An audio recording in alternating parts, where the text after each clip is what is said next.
క్రీస్తునందున్న ప్రియులకు ప్రేమతో వందనాలు తెలియజేయుచున్నాను. జూన్ నెల 21వ తేదీ 2026.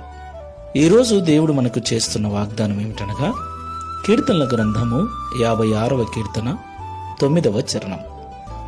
నేను మొరపెట్టు దినమున నా శత్రువులు వెనుకకు తిరుగుదురు, దేవుడు నా పక్షమున నున్నాడని నాకు తెలియను. ఆమెన్.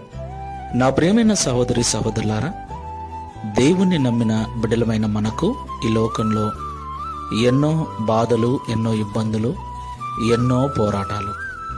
వాటన్నిటిలో దేవుడు మనతో ఉన్నాడని లోకానికి మనకు ఎప్పుడు తెలుస్తుంది?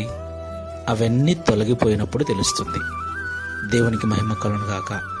అవును ప్రియులారా, లోకములో ఉన్న మనుషులందరికీ ఎలాగైతే లోక సంబంధమైన శ్రమలు ఉంటాయో, క్రైస్తవులమైన మనకు కూడా తప్పకుండా శ్రమలు, నిందలు, అవమానములు, రోగములు, బాధలు మరీ ఎక్కువగా ఉంటాయని దేవుడే స్వయంగా చెప్పాడు.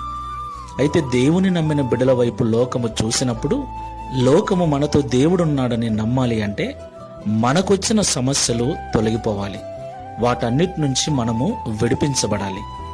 అప్పుడే దేవుడు మనకు తోడుగా ఉన్నాడని లోకము నమ్ముతుంది. మరి మన దేవుడు వాటన్నిటి నుండి మనల్ని విడిపించగలడా అంటే 100% తప్పకుండా విడిపిస్తాడు. ఎప్పుడు?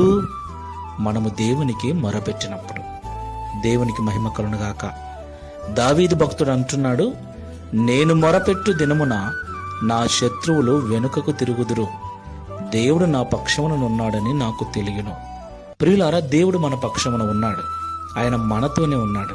తప్పకుండా మనకు ఎదురాడే మనుషుల యొద్ద, మనల్ని వ్యతిరేకిస్తున్న మనుషుల ఎదుట Download ShareChat.